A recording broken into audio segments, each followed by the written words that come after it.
This morning, I want to share with you a story. A story that some of you have heard bits and pieces of. Some of you have heard most of. But a story that's not been told in completion from beginning to end. And I feel like it's a story worth telling.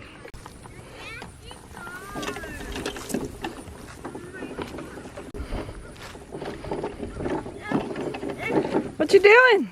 I do the top. Trying to get it all the way up the hill? Yeah. It's kind of a bumpy ride, huh? Yeah. Yep, sometimes life can be a bumpy ride. Today's story is about how Hashimoto's nearly destroyed my homestead. So, although my official diagnosis didn't come until, 2 or 3 months ago, I had been fighting Hashimoto's thyroiditis autoimmune disease for much longer than that. The symptoms got worse and worse at every trigger interval. There are a lot of triggers that can stimulate the issues that Hashimoto's causes. And a lot of those are the ones that affected my life in some pretty huge ways. What? Need some scratches. Need some love. Oh, my goats love me. That has been a very helpful benefit to me during this difficult time, is that I've had my most loving companions by my side through it all. In fact, there were some days where I felt like, quite literally, they were the only things keeping me alive.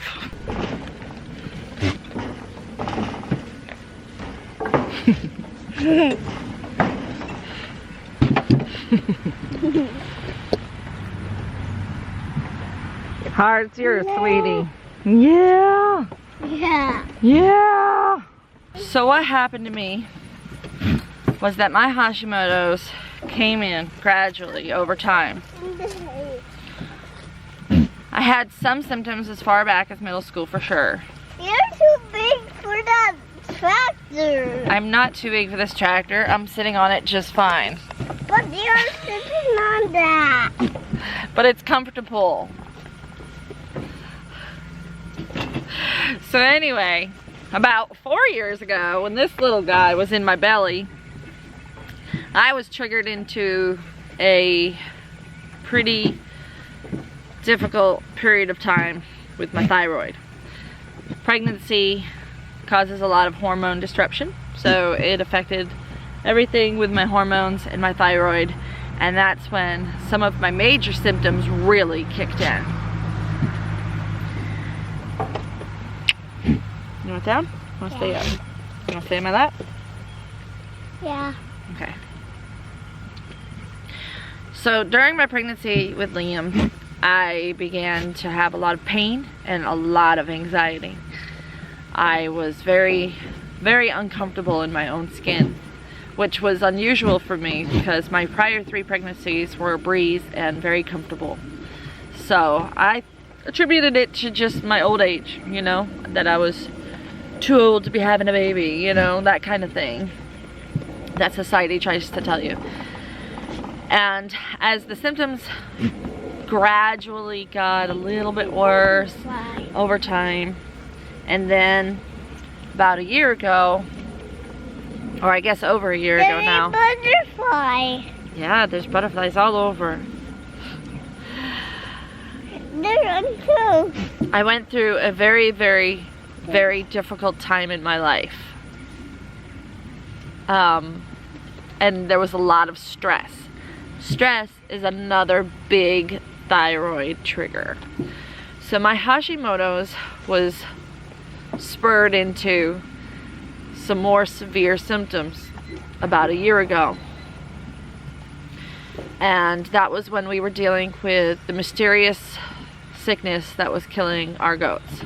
Still to this day, we just call it, they ate some type of toxin at some point, somewhere, somehow, whether it was a mold or fungus growing out here in the pasture or in their stalls. We have no idea. We never found the source, but we know it was a toxin by the symptoms.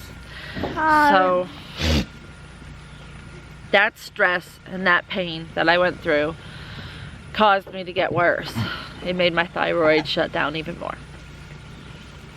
And then a few months ago, this spring, when Willow had her tragic enterotoxemia, that was really all I could say. That was the straw that broke the camel's back.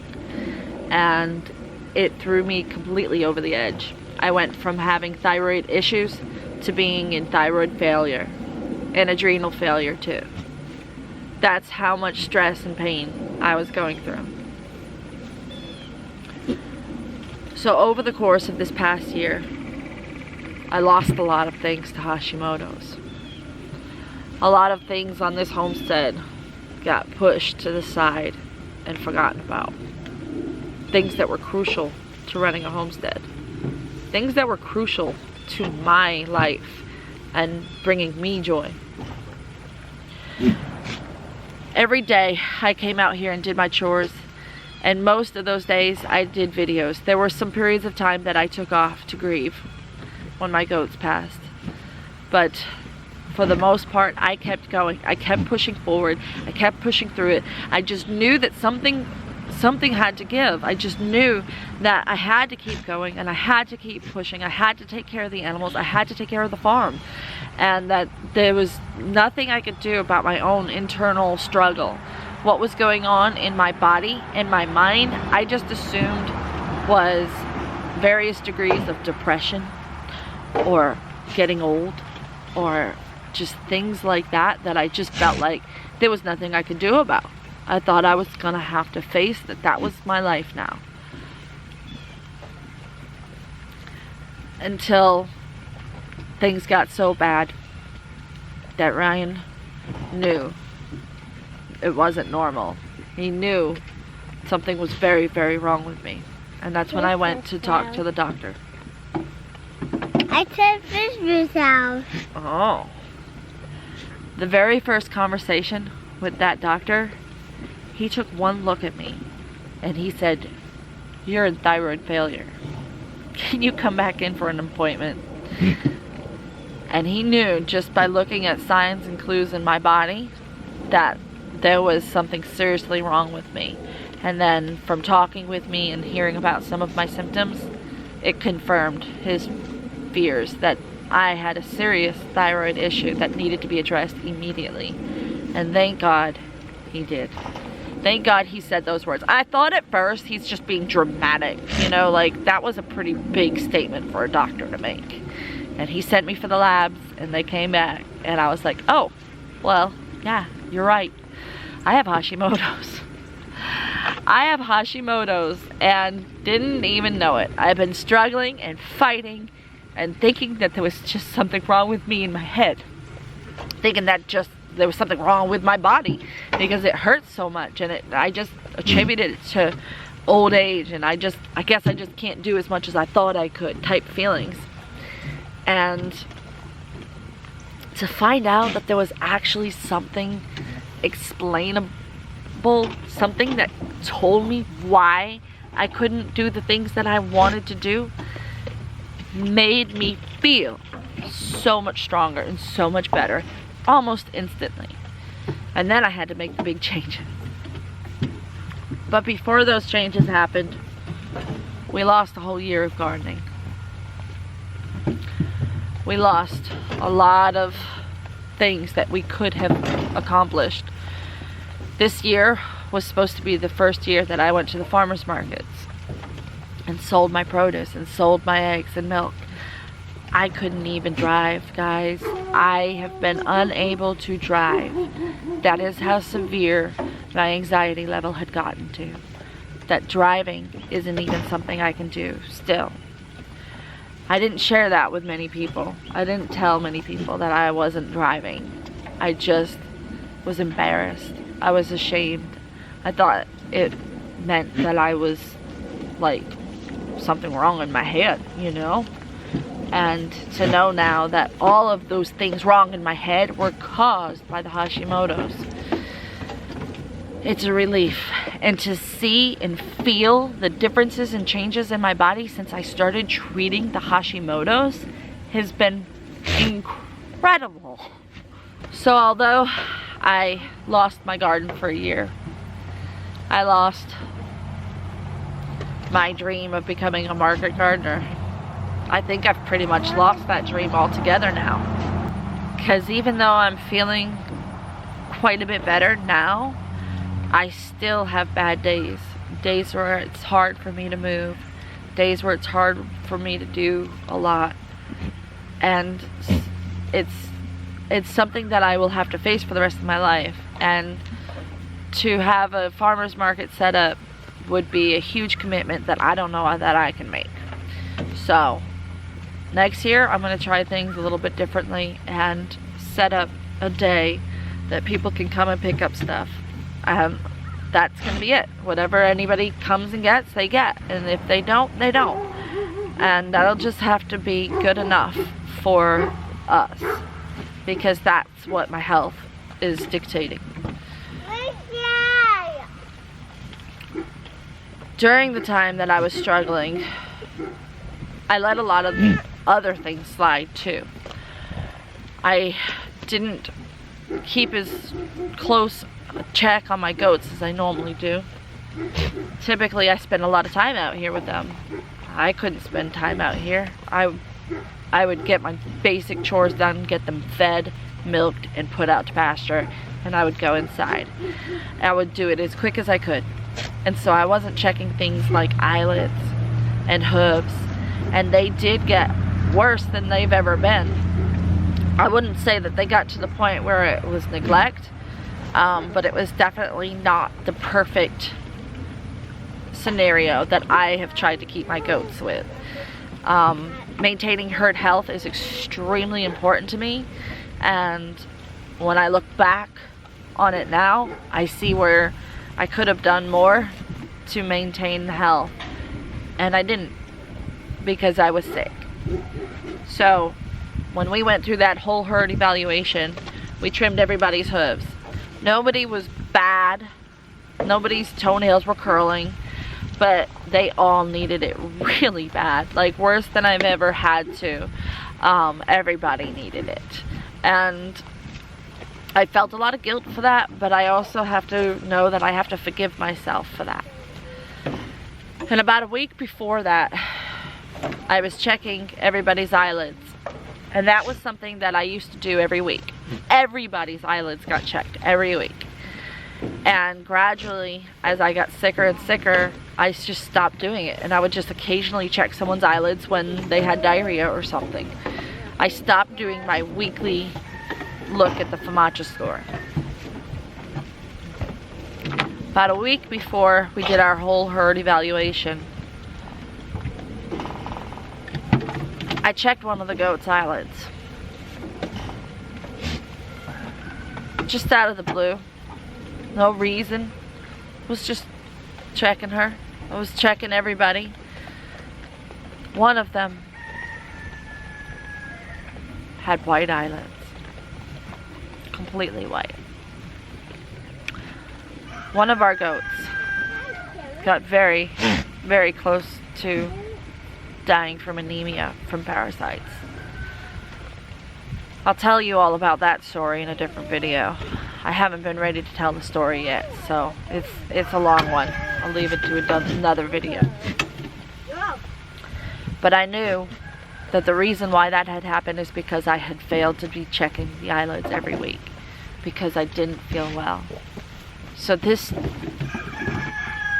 horrible disease that I've been fighting really truly did nearly destroy my homestead.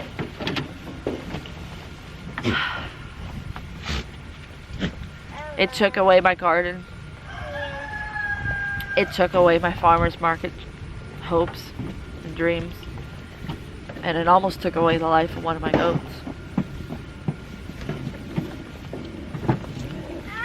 But luckily, Ryan caught it in time. He got me in the doctors and got me on the right protocol to healing. And now,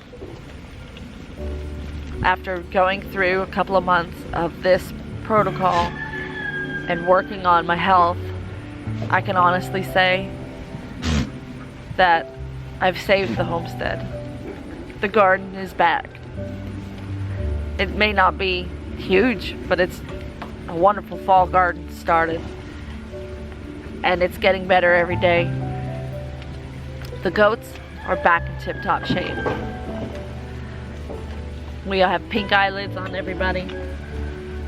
We're getting a good weight on the ones that have been a little thin for different reasons. And it's getting to the point where I can hardly make out which ones were the ones that needed the extra weight put on. That's a pretty happy feeling. It's a pretty good feeling. You may be wondering why I'm making this video. What's the point?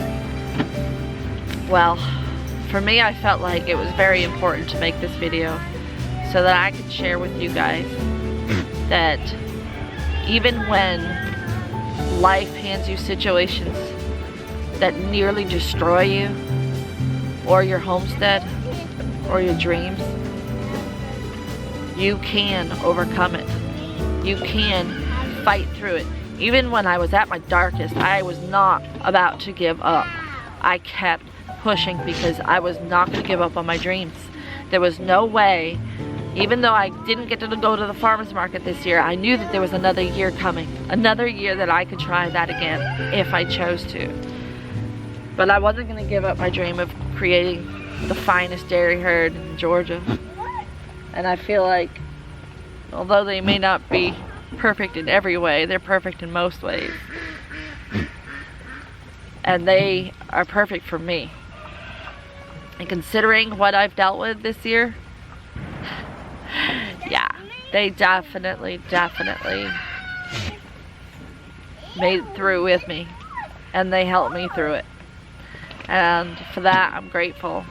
And I want to encourage anybody who's dealing with health issues or financial issues even, because we definitely dealt with our share of those and still do. I just keep pushing. It will get better. It won't all get better at once, but it will get better. And things do improve if you keep pushing. You have to have the attitude that you can do it and you can complete what you need to complete when you have to. And that's basically what I did every day. Every day when I was sick, it was like, just complete what you have to. And I had to take care of my animals, and I did it. And I had to keep my videos coming out for YouTube, because if I had just given up on YouTube, I wouldn't be where I am today. We are about to break 6,500 subscribers. And although that may not be a lot to the channels that have 65,000, to me, it's more than I ever dreamed of. And I take great pride in the fact that I'm helping people and teaching people the homesteading life.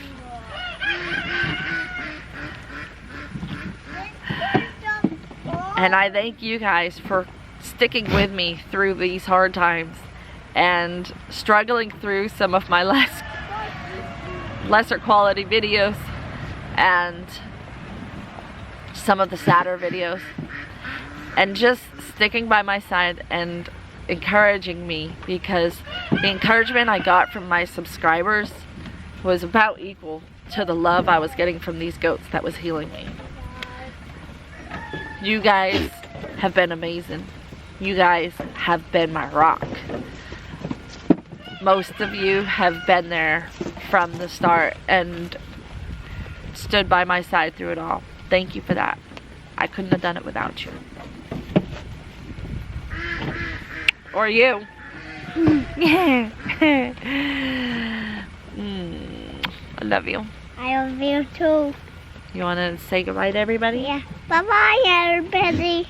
Wait. Let me say goodbye. Let me say my goodbye. Alright, so you guys, I appreciate you watching this long drawn out talk. And I hope that it helped you somehow, and that you guys can learn from this and grow with me, because I'm not stopping here. I'm going to continue to get better. I'm going to continue to improve my health and to improve my homestead. So keep watching as we learn more and more on ways to make things better around here. Yeah. Thank you guys for watching. We'll see you next time on Wholesome Roots.